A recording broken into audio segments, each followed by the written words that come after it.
Senhores jurados, inicialmente eu preciso dizer que eu compreendo o doutor promotor. No início dos debates eu disse que tinha visto poucas vezes um promotor como ele, da estirpe dele, que atacava as provas processuais. Mas é compreensível, absolutamente dentro do previsto do tribunal do júri, as pessoas se exaltarem e talvez até tentaram ofensa pessoal. Não era a minha intenção, doutor. Eu sei, excelência, eu sei, assim. Tanto é que eu estou justificando aqui para os jurados que a sua intenção não era esta. O senhor já deve me conhecer, já deve ter me visto atuando em outros casos. O senhor sabe que eu sou leal. E quando toca na minha honra, aí sim eu perco um pouco as estribeiras. Por essa razão, eu apartiei Vossa Excelência e disse que o senhor não tocaria na minha honra. Embora entendesse depois que não era essa a intenção de Vossa Excelência. Então, eu quero deixar consignado que, aspas, ofensas que o senhor teria feito não atingiram o seu objetivo, não me ofendeu. Eu entendo que é o calor dos debates e os ânimos acabam se exaltando. Então, não há que pedir desculpa, doutor. Está tudo resolvido. Eu sei que o senhor está fazendo o seu trabalho, tentando buscar da melhor forma. Pois bem, voltemos aqui, senhores jurados. A rescisão, que tanto se fala nessa rescisão. Os senhores analisaram a rescisão, analisaram o conteúdo, se está preenchido adequadamente ou não. A assinatura no verso da rescisão, se é a mesma que estava na carteira profissional. Os senhores analisaram se havia rasura ou não. Eu não estou dizendo aqui que ele não trabalhava. Eu disse aqui que eu não posso dizer que ele era um meliante, porque não tem antecedentes criminais. Eu disse isso aqui. E ainda citei como exemplo o caso lá da Eloá. Poderia não ser um criminoso, mas naquele momento estava portando como criminoso. É isso que eu disse. E eu não afirmei que o dinheiro é roubado. Porque eu não posso afirmar isso, não tem prova nos autos, não tem uma vítima. Foi ele que me roubou, eu reconheço. Não tem, eu não posso afirmar isso, eu seria leviano. Eu disse o seguinte, que para mim, no meu subjetivo, o dinheiro é sim produto de roubo. Por que é que eu acho isso? Vamos analisar todo o contexto. Moto sem placa. Numeração com chassi raspado. Número do motor raspado. Qualquer identificação raspada. Veículo perfeito para um crime. Armado, sim. Eu perguntei para o doutor promotor se a arma não estivesse com Janisson, com quem estaria? Como essa arma foi para lá? Ele falou, não sei. Se não sabe, a dúvida. E se a dúvida, tem que absolver. É simples assim. A acusação quer dizer que eu estou querendo que a defesa tem dúvida. A defesa não tem dúvida. A defesa não tem dúvida. Será que precisaria o alvo receber um tiro no peito para poder comprovar que a pessoa estava armada? Aí diriam que, não, mas como está concorrendo, foi outro policial que deu o tiro. O que mais que o Álvaro poderia fazer? O que mais? Pediu apoio, tentou cercar o local, acompanhou a pé, foi recebido a tiro no primeiro cômodo, entrou, poderia ter ido embora, não foi. Entrou no segundo cômodo, foi alvejado novamente. Alvejado não, foi recebido a tiro novamente. O que se espera de alguém está sendo alvejado, está sendo recebido a tiros, essa pessoa com uma arma. O que se espera de uma pessoa? Que morra? É isso que os senhores querem? Queria estar julgando aqui um indivíduo que matou um policial. Seria um júri mais fácil. Seria um júri mais fácil. Porque matou um agente do Estado. Quando alguém atenta contra um policial, senhores jurados, isso é bom que os senhores levem consigo, ele não está atentando contra a pessoa do Álvaro. Não. Ele está atentando contra o Estado. Porque ele é o representante do Estado. Querendo ou não, ele é o escudo dos senhores e do senhor. É ele quem põe o peito para tomar tiro. E ele tem por obrigação voltar vivo para casa. Não é frango, não, nem peru. Ele tem a obrigação de voltar vivo, tem filho, tem família. Se a vítima tivesse parado, nada disso estaria acontecendo aqui hoje. Nada disso. A vítima optou por aquilo. Ou vai dizer também que ele forjou também uma fuga. Está querendo insinuar aqui que ele forjou uma arma. Ele forjou a fuga? Forjou a moto? Foi ele então que foi lá, raspou a moto também? Coloca tudo nas costas do Álvaro? É assim que funciona? Mais fácil. É um idiota de um policial que está sendo julgado. Quanto ao laudo aqui, que o doutor promotor ficou indignado, falou que não foi correto. Foi correto sim, eu vou explicar por que foi correto. Aqui, o perito que fez a reprodução simulada dos fatos. Realmente, o promotor tem razão quando disse que fez a versão, que fez o laudo na versão do acusado e do soldado Adão. É verdade isso. Sabe por quê? Porque a testemunha mentirosa não quis falar. Porque se quisesse, teria falado. Então, tem a versão só dos PMs, porque a mentirosa da testemunha alfa, a mentirosa, não quis falar. Porque se tivesse falado, poderia confrontar. Não, não está batendo. Mas como só tem a versão do acusado e do Adão, eu já prevendo isso que o doutor ia falar, mas aqui é a versão só do acusado. É natural o promotor falar isso. É normal. Eu tenho experiência, eu sei que é assim que funciona. Eu perguntei para o perito, doutor, olha aí, mas não é no sentido, vê aí o que o senhor vê. Não. Ele olhou o laudo necroscópico, que dá as direções dos disparos. O doutor promotor bateu tanto aqui. Ele olhou aqui. Ele olhou aqui. Viu o laudo de local de crime. Ele olhou aqui. Para confrontar com o laudo dele. E eu perguntei, pelo que o senhor analisou, é compatível a versão? É compatível. O perito, ao contrário de mim e do promotor, não tem interesse na causa. Eu tenho interesse na causa, em absolver. O doutor promotor tem interesse em condenar, neste caso, ao menos. Qual é o interesse do perito? Ah, mas ele é dentista. Não é, volto a frisar, não é ele que escolhe fazer o laudo. Não é ele que escolhe. Ele é indicado. Fulano vai fazer o laudo.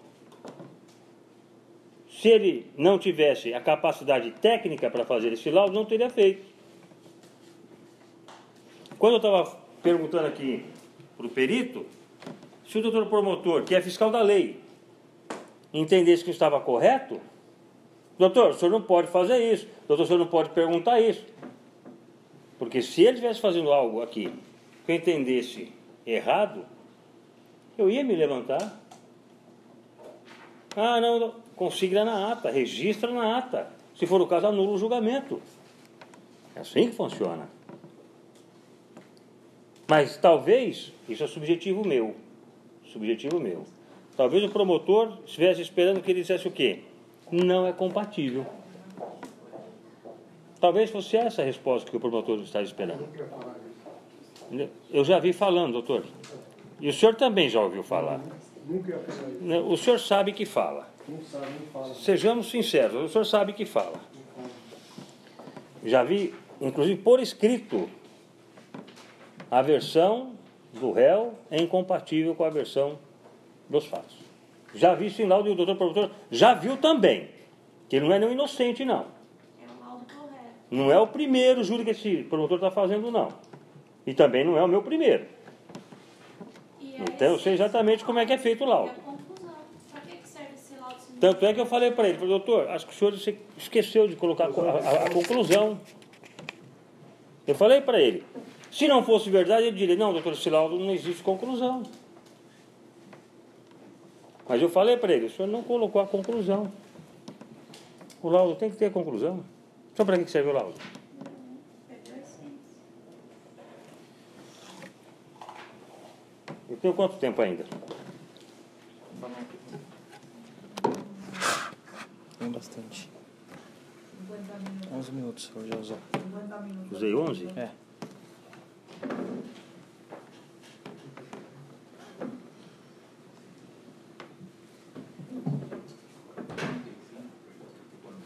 O promotor bate muito que as testemunhas... A testemunha viu que não estava armado, viu que não estava armado, viu que não estava armado. Mas quem disse que o confronto foi na rua? O confronto, senhores jurados, foram dentro da casa. Ocorreu dentro da casa. Não foi na rua. Se Álvaro tivesse dito, eu troquei tiro com ele na rua, realmente eu era obrigado a dizer, olha, não há consistência nessa versão. Testemunhas dizendo que a pessoa não estava armada. Embora testemunhas que uma tem problemas, infelizmente, mentais. E falo isso não é no sentido pejorativo. Depressão é algo muito grave. Pessoa depressiva. Arrancou o dente com as mãos. Imagine o grau de depressão dessa mulher. Pode ver que eu tratei super bem aqui. Tratei ela melhor que as outras testemunhas. Porque eu conheço pessoas que têm depressão, eu sei exatamente como é. Muita gente acha que é frescura. É uma das piores doenças, é a mais silenciosa que tem.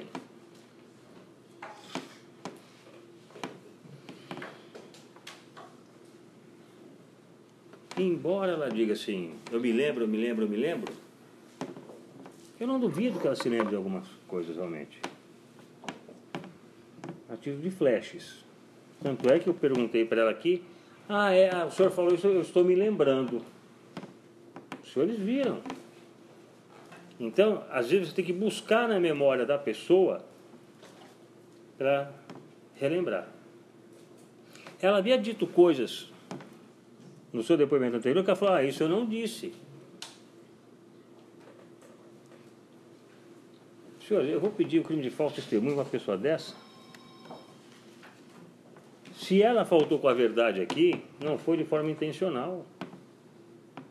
É isso que eu quero que os senhores entendam. Agora, a testemunha protegida, não. É ardilosa. No depoimento dela, falou que ouviu mais de 20 tiros. Tem depoimento dela aí. Se os senhores quiserem, requisite ao magistrado que eu mostro. Só ela disse isso. Tem um depoimento dela que fala que ele saiu da moto mancando, claudicando, mancando. Mercedes disse aqui. Saiu desabalada a carreira.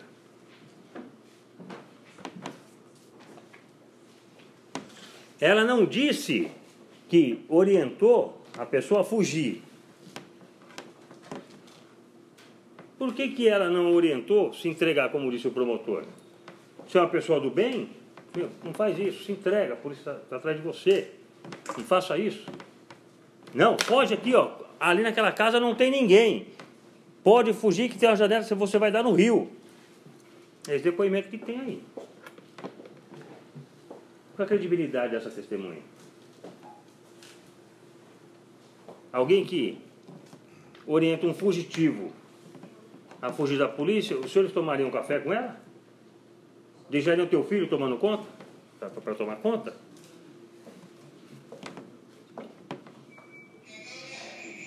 É essa testemunha que a acusação se escora. Que esquivou de todos. Oi? Que depois se negou a participar da reconstrução. E aí quando aparece uma perícia, não quero fazer. Hoje não está presente para contribuir com a instrução processual. Hoje não veio aqui. Poderia trazer coercitivamente. Doutor, me ajude, ela não foi localizada, é isso, né? O que consta é isso. Não foi localizada. Vimos aqui, ó. Encontrou Está com morando no mesmo lugar. Sabe o que é isso? Ela se esconde. Se esconde para não ser intimada. Porque sabe que os senhores não são idiotas. Queria fazer perguntas para ela aqui. Eu ia confrontar os depoimentos dela aqui. Eu ia confrontar linha por linha, na presença dos senhores, que a defesa não tem nada a esconder, não. Nada a esconder. E volto a frisar. Quer a prova? Escreva um bilhete, entregue ao magistrado, e eu lhes darei a prova. O que os senhores precisam para absolver, Álvaro? Peça a prova. Eu desafio. Peça a prova e eu darei a prova. Não há como esconder a verdade. Nós não podemos viver no mundo achando que pegar uma moto, produto de ilícito, é normal, que é um menininho normal. Vou dizer até uma frase aqui de Mário Sérgio Cortella. Não é porque amamos que nós permitimos tudo. É o contrário. É por amar nossos filhos que nós não queremos que ele ande numa moto roubada. É por amar nossos filhos que nós não queremos que ele use droga. É por amar nossos filhos que nós não permitimos que ele se envolva com delinquentes, se envolva com mau elemento. Isso é por amor.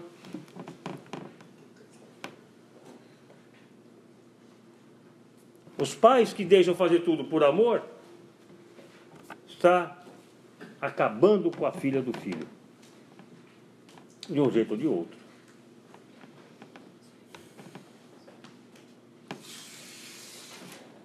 E hoje, senhores jurados, cumpram o dever dos senhores de absolver Álvaro. Porque para condenar, tem que ter algumas coisas. Jânio, não estava na moto? E se estiver, a moto deveria ter placa, deveria ter chassi, deveria ter identificação, ele não deveria ter fugido, não deveria ter entrado na casa, não deveria ter uma arma de fogo, não deveria ter perícias dizendo aqui que houve disparo de arma de fogo no interior da casa, e como disse o promotor, a perícia não mente. Só essa que é mentirosa, porque favorece a defesa. A rescisão deveria ser intacta, sem rasuras. Tem uma declaração lá? Tem. Mas quem faz uma rescisão fraudulenta não pode fazer também uma declaração?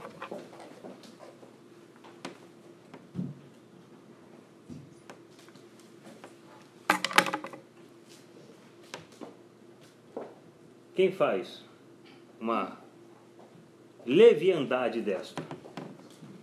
Os senhores olharam a rescisão, a assinatura no verso da rescisão é a mesma que estava na carteira profissional?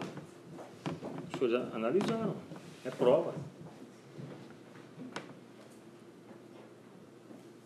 Se aquela rescisão não foi assinada por Janisson, alguém assinou por ele. para justificar algo. E ao meu sentir, volto a frisar, ao meu sentir, para licitar um dinheiro que era ilícito. Porque não há justificativa para fraudar uma rescisão.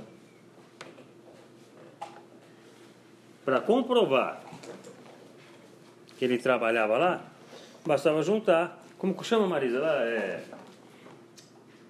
quando tem que recolher o tributo trabalhista, não é minha área. Fundo de garantia, essas coisas, né? Tá aqui, ó, fundo de garantia dele. Tá aqui, ó. Ah, mas a empresa é pequenininha, então pode furtar, pode fazer o que quiser.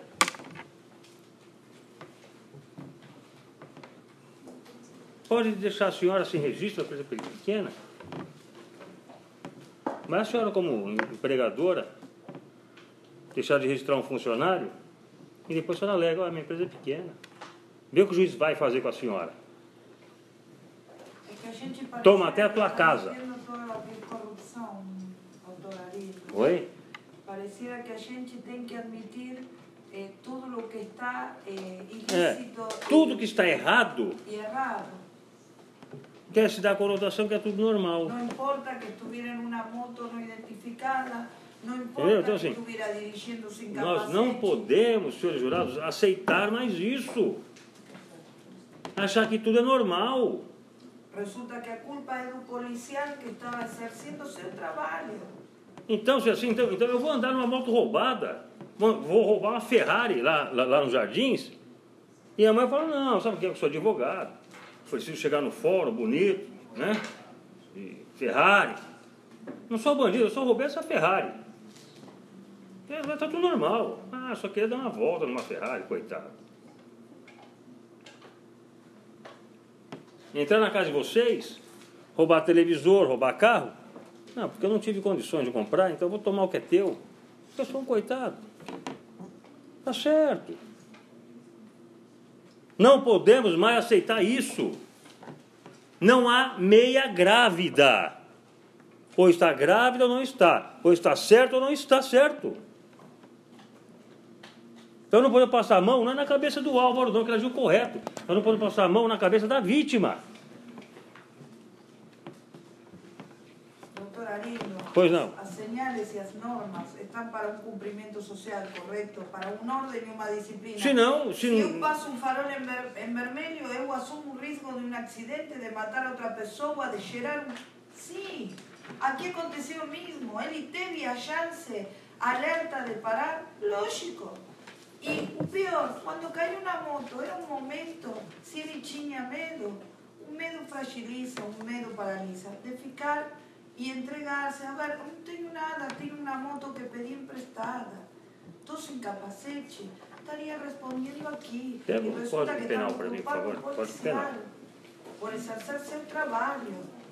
E aqui, senhores juízes, eu vou perder alguns minutinhos para falar do falso testemunho que vocês devem condenar, sim. Para amanhã essa pessoa não meter um inocente na cadeia.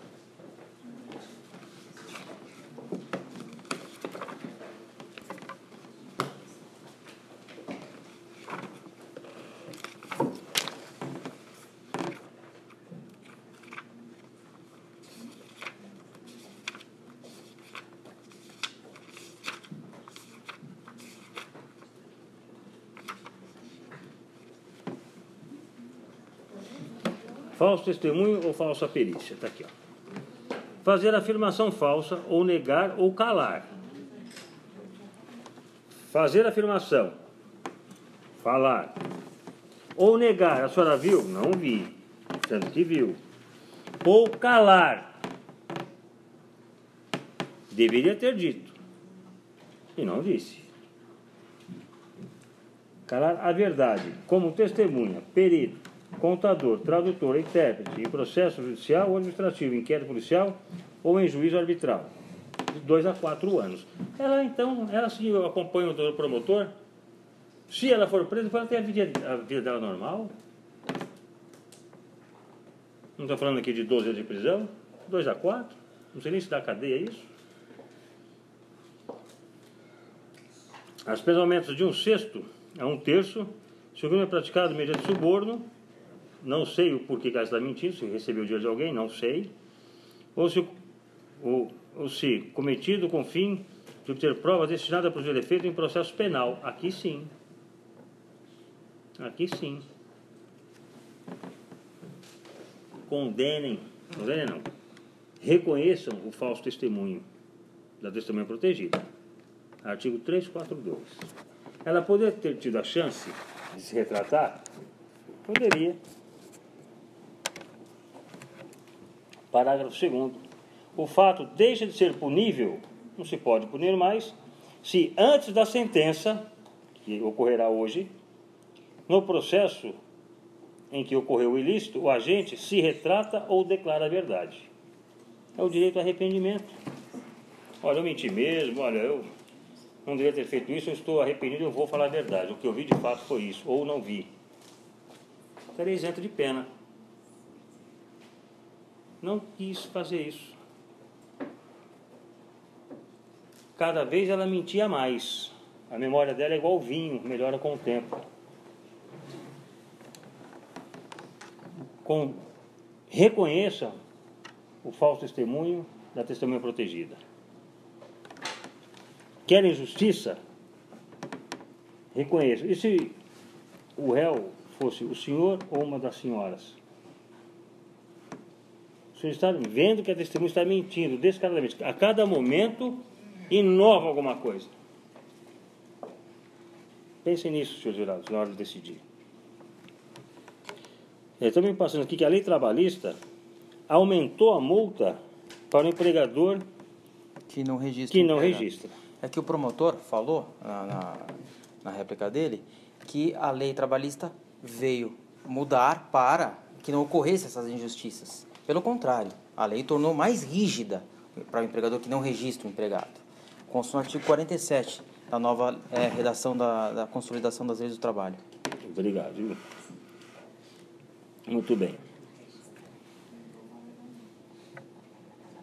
A dona Mercedes, sem maldade, mas equivocada, mas sem intenção de mentir, disse que a Vanessa não estava no local. Isso é um lapso da memória dela. E outras testemunhas disseram que ela estava lá. E quer saber a minha opinião? Eu acho que estava mesmo.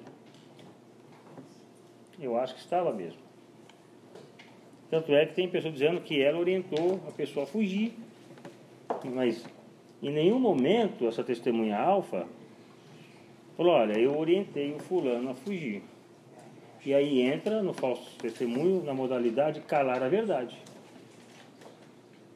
Por que ela orientou o rapaz a fugir? Qual a conivência que ela tem ali? Ela diz que não conhece o rapaz. Então, por que ajudaria um fugitivo a permanecer na fuga? Boa índole, não? Se é um parente nosso, a gente até consegue entender. Mas alguém que não conhece? Por qual razão será que ela insistiu na fuga? Doutor, a testemunha Nilsa falou que quem não deve, não teme. Então, essas são palavras para gravar e realmente ela se apresentou a todos os atos processuais e também foi testemunha deste processo. Então, essa testemunha falou assim, quem não deve não teme. Então por que a testemunha protegida não está aqui hoje? Medo do quê? Ela é protegida, ninguém sabe os dados dela. Prestou outros depoimentos. Ora fica com medo, ora fica sem medo. Ora que ela vê que a chapa está esquentando, ela pula fora. Acho que não chegaram para ela e falaram assim, ó, lá você pode sair presa e ir para o distrito policial. Acho que não disseram isso a ela. Não estou nem falando dos advogados aqui, não. Estou falando do próprio pessoal lá da comunidade. Tá? Vamos lá. Quanto tempo eu tenho? 30 minutos, doutor. 30 minutos.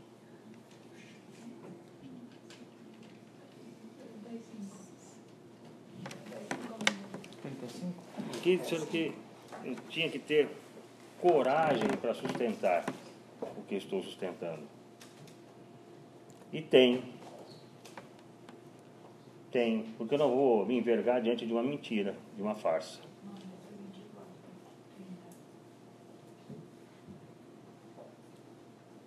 É minha função trazer aqui o outro lado da moeda.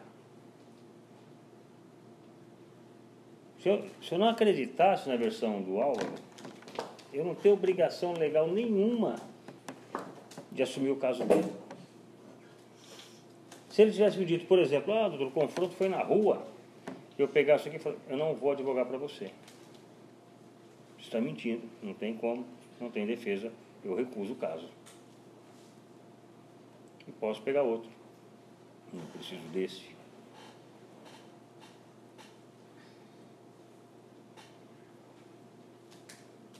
Mas aceitei a causa. Aceitei. Antes de aceitar, ele sabe disso. Eu vou analisar o seu processo. Cobrei a consulta para analisar o processo dele. E se eu falasse eu não quero, perdeu a consulta. Eu trabalhei. Eu analisei. Vi que era verdade. E aceitei a causa. Eu trabalho dessa forma. Se eu tivesse visto qualquer discrepância, nós vamos falar, olha, não quero a sua causa. Simples assim. O promotor, o processo que cai na mão dele, ele tem que fazer. Nem que peça absolvição. Mas ele tem que fazer. Eu não sou obrigado. Eu posso recusar a causa. Os assistentes de acusação sabem disso. Não estão obrigados a assumir causa nenhuma. Eles são obrigados a estar ali? Não. Se assumiu a causa é porque confia naquilo que está defendendo. É um direito deles poder ter recusado. Como eu também.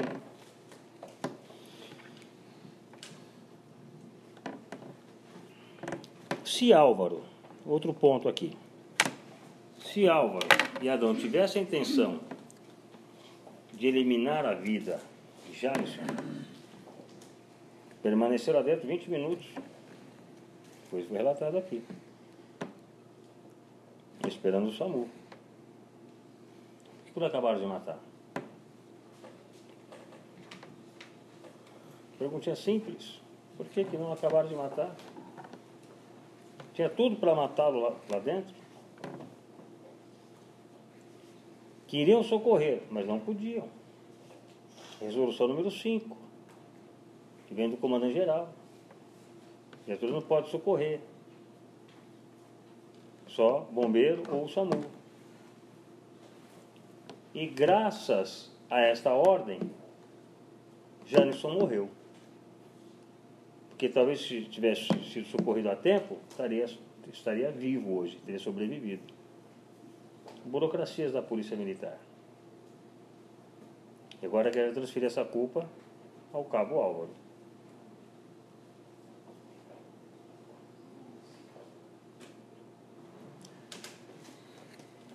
Ninguém aqui soube explicar como que se forja uma munição picotada.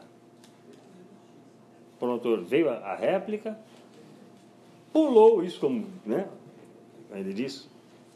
Essa parte importante ele pulou. Como que o Álvaro iria forjar uma munição daquela? A polícia que falou, não tem jeito de fazer isso.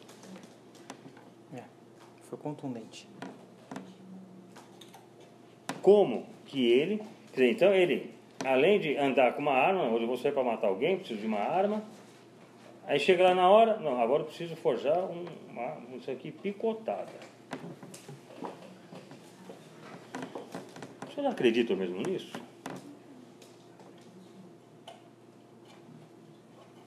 Três, 4 minutos chegou um capitão no local. Se houvesse essa fraude processual, que ele não está respondendo, que o Ministério Público não denunciou por isso, e agora está alegando que houve uma fraude, mas não denunciou, o capitão também deveria estar respondendo. O capitão, o tenente, o Adão, o Sargento, Wagner, e os outros 30, 40, 50 policiais estavam lá. Então, senhores jurados, é história de carochinha, se eu gostei que a arma foi plantada. Se bem que o doutor nem disse isso, ele nem sabe. Eu não sei. Nem a acusação sabe. E volto a frisar, a dúvida é questão de absolvição. A defesa não tem dúvida. Janes estava armado, atirou contra os policiais e Álvaro matou para não morrer.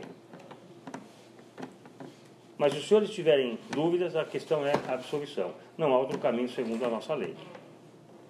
A dúvida só favorece a defesa. Só. E não a acusação. E volto a dizer, se os senhores quiserem prova, pode pedir que eu mostre. Eu quero um elefante cor-de-rosa com bolinha roxa para eu poder absolver Álvaro. Se estiver no processo, eu mostro. Pode pedir, eu desafio, pode pedir. Quanto à trajetória do tiro, de baixo para cima, a vítima realmente caiu de costa, né? Segundo o Álvaro, ela caiu de costa. Se o tiro fosse de baixo para cima, se tivesse caído de costa, o tiro seria de baixo para cima, seria uma execução. Senhores jurados, a vítima caiu atirando daqui, de baixo para cima, é uma execução, porque cessou a injusta agressão. Se o tiro foi de cima para baixo, só que a vítima está em pé. Eu não sei se os senhores observaram, no revólver encontrado ainda tinha uma munição intacta. E eu perguntei para a perita, do jeito que estava, ainda era possível oferecer perigo para quem estivesse à frente da arma? Sim. Portanto, a injusta agressão não tinha cessado. E aí pode falar, mas a vítima sofreu 5 disparos. O método do Giraldi fala que é de 2 em 2. Talvez tenha até um tiro a menos, porque 2 seria 6. Tem um tiro a menos, só tem 5. E vou falar uma coisa aqui que eu não falei. Estava esperando a réplica, aliás, a tréplica para falar. Que eu pedi nos autos, acho que não veio. Mas eu pedi. E foi determinado, mas não foi juntado. No processo disciplinar dele, ele foi absolvido. A corporação, que é rígida, entendeu que a conduta dele estava amparada na excludente de ilicitude, excludente do crime, da legítima defesa e estrito cumprimento do dever legal.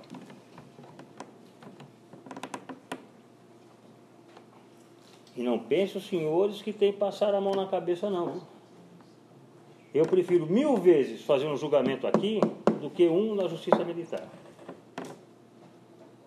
Porque lá é formado por um juiz de direito e 4 juízes militares. E eu não sei se os senhores sabem, há uma certa rixa entre oficial e praça. Tem oficial que tem certeza que é Deus e acha que praça é tudo lixo.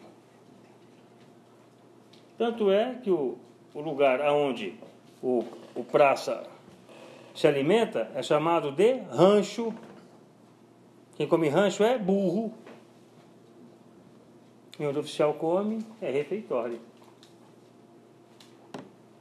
Até um tempo atrás, aqui onde é o Copom, tinha uma plaquinha lá, proibida a entrada de praças, no elevador. E o advogado viu e entrou com uma ação, aí tiraram. Mas aí fizeram o quê? Para você entrar, você tem que se apresentar para entrar no recinto. Enquanto está se apresentando, a porta fecha, sobe e não entra. É assim que é feito na Polícia Militar, senhores jurados. Essa é a vida que eles levam. Qual é o nome que se dá? Tropa. Ah, tropa é de burro. Esse é o tratamento que o policial militar recebe para defender os senhores. Um salário que não vale nada. Tem que ser médico, tem que ser obstetra, conciliador, psicólogo. E além de tudo isso, tomar tiro. Porque se dá tiro, vem parar aqui.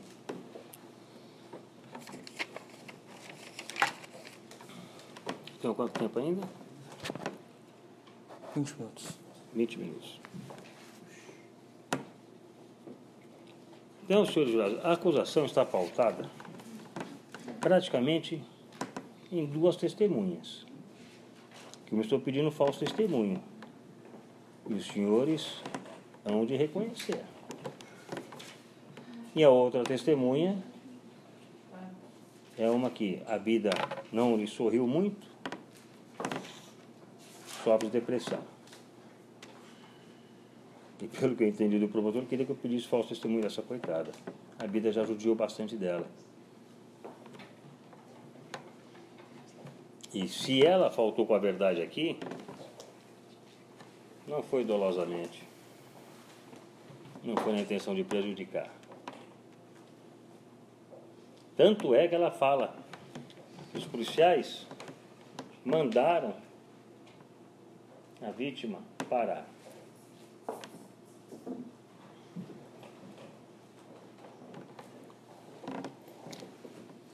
Fazendo um gancho. Pois não. Tu permite? Claro, pois não. Para a reflexão de Vossas Excelências, esse menino que o promotor fala fugiu de policiais com motocicleta, conseguiu empreender fuga, descer escadaria, cair, levantar imediatamente, invadir um domicílio com a intenção de fugir. Tudo isso porque ele estava com o dinheiro da rescisão de trabalho no bolso. Engraçado que a rescisão não estava no bolso dele. Estava só o dinheiro, né?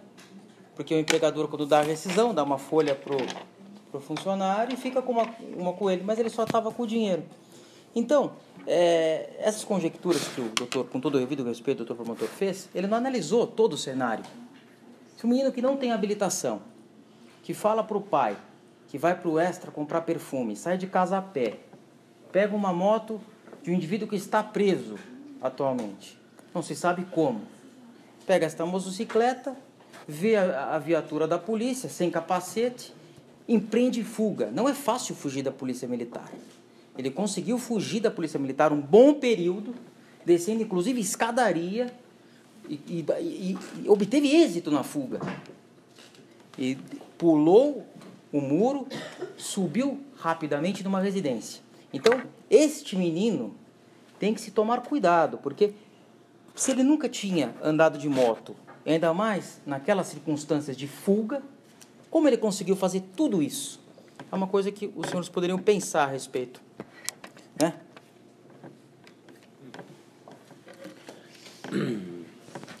Só pegando aqui um ponto importante, depoimento do pai.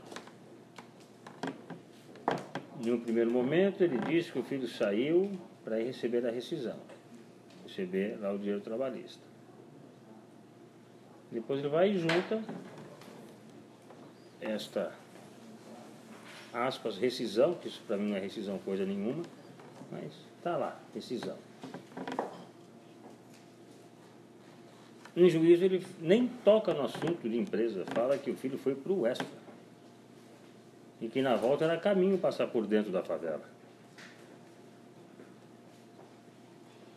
Senhores jurados, se o caminho mais curto dos senhores ir de um ponto ao outro for por dentro da favela, os senhores vão?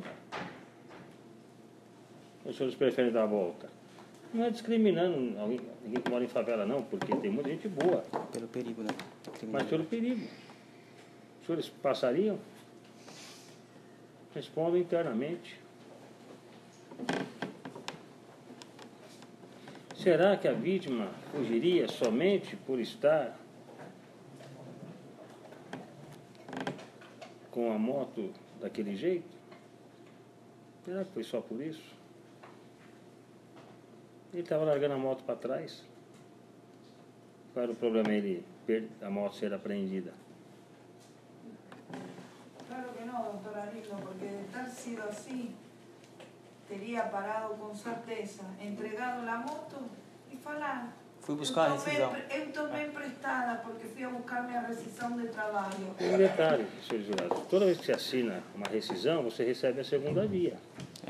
Falei aqui. Ou não é isso? Não foi apreendida a segunda via com ele, no dia dos fatos. Foi apreendido CPF, foi apreendido Um isqueiro. BIC, reservista, mas a segunda via da rescisão, que teoricamente deveria estar com ele, não foi localizada. Ih, precisava com todo esse dinheiro para comprar perfume, doutor? Bem aqui, se ele não foi receber a rescisão e teria ido ao extra, como disse o pai, em juízo, ia comprar um perfume com R$760. E 763. 763. Faz sentido?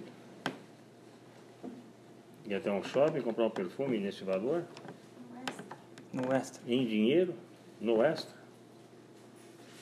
Mas tudo bem, talvez ele tenha vindo, então, lá da empresa da rescisão. Cadê a segunda via da rescisão que não foi apreendida? Isso, a acusação pulou. As guias do seguro, etc. Quando recebe, né, a rescisão. Nada. Só tem essa rescisão, se é que os senhores podem chamar de rescisão, depois dos fatos. Uma assinatura que não bate, um valor rasurado, falta complementos no corpo da rescisão.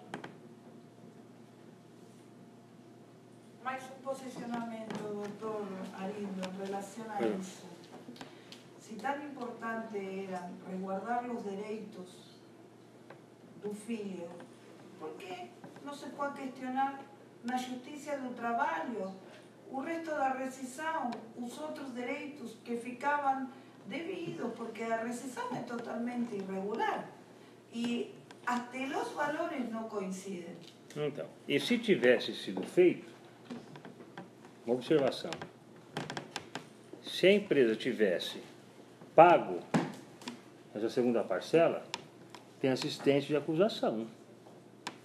A família contratou. Por que ele não entregou para o advogado? Doutora, está aqui, ó, a segunda parcela, junto lá no processo. Ó. Não tem isso.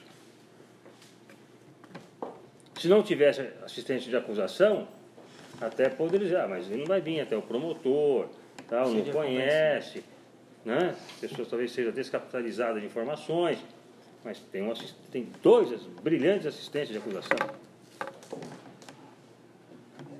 Por que não entregou? Ó, recebemos, está aqui.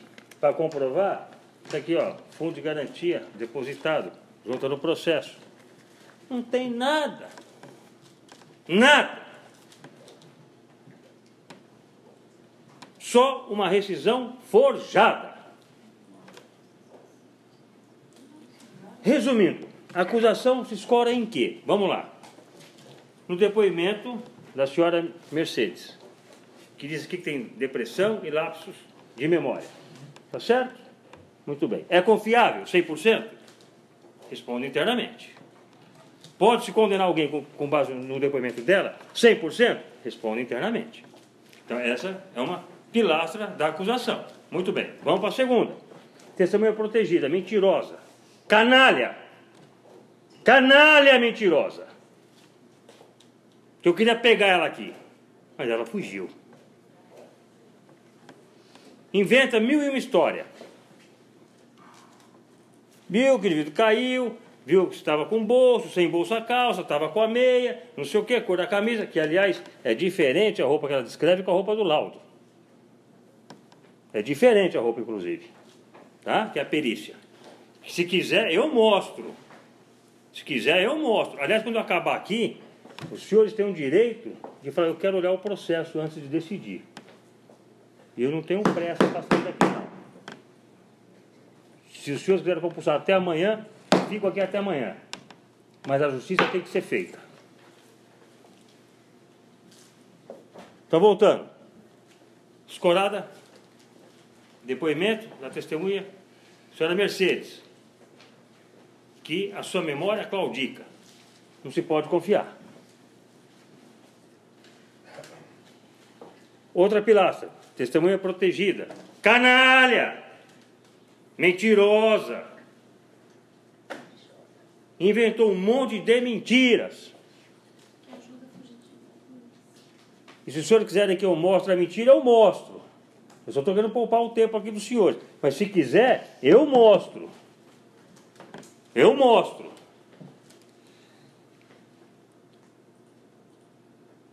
Na trajetória dos tiros, tiro nas costas. O próprio promotor já disse, tiro nas costas, não pelas costas. Já expliquei aqui a diferença. O alvo não é um alvo fixo, estamos diante de um alvo como aquela lousa. Está atirando, está em movimento. E desde quando que se pegar um tiro nas costas, exclui uma legítima defesa? Eu posso estar correndo e atirando nele aqui, não posso? O tiro pegar nas minhas costas? Os outros tiros foram frontais, de cima para baixo. A vítima estava em pé, não estava caída. Houve a munição picotada. Havia mais uma munição que poderia ter ceifado a vida do cabo.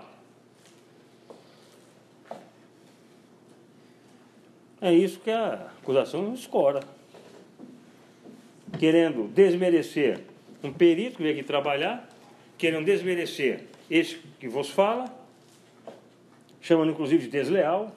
Os senhores é quem vão decidir se eu sou desleal ou não.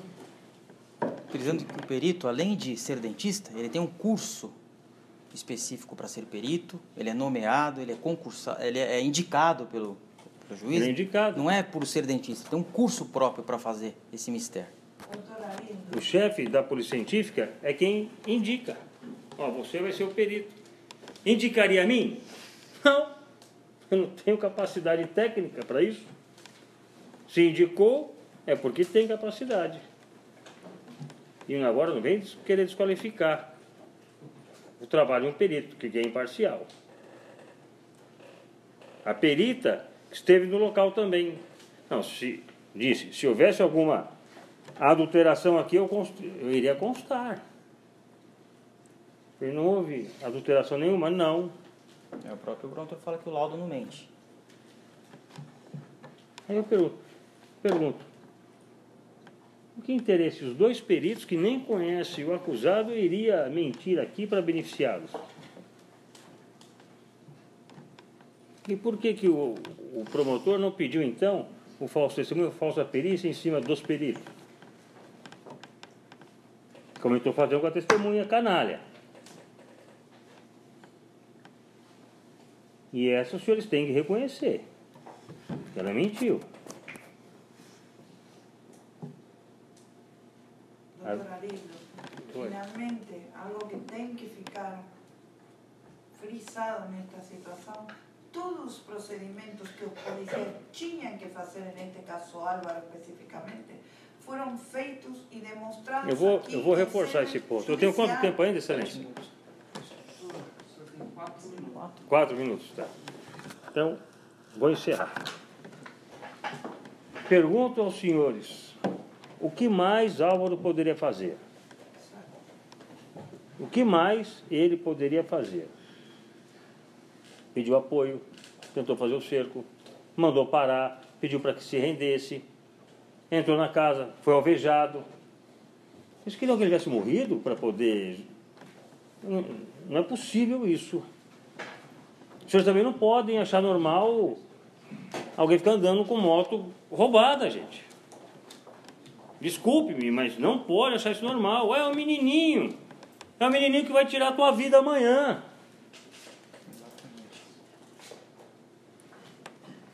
Ah, faz parte. Lá na favela tem um monte que vai para desmanche. Tem que coibir.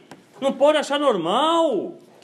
De ter sido só isso, teria parado com certeza. E o dono da moto estava preso.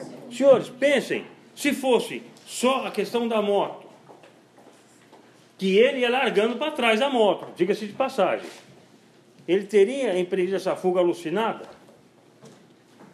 Descendo escada? Ou será que tinha mais alguma outra coisa? E depois veio a querer se justificar com uma rescisão medíocre que os senhores viram. E nem a assinatura bate. Senhores jurados, no quesito 3, o jurado absolve o réu? Sim! Sim! Não cometam a injustiça de mandar esse homem honesto, que o próprio promotor disse, é um policial honesto, para a cadeia. E neste fato, ele não errou. Se a vítima tivesse parado, nada disso teria acontecido. Na hora de vocês votarem, lembre disso. Se a vítima tivesse parado, nada disso teria acontecido. E agradeço a atenção de Vossa Excelência. Obrigado.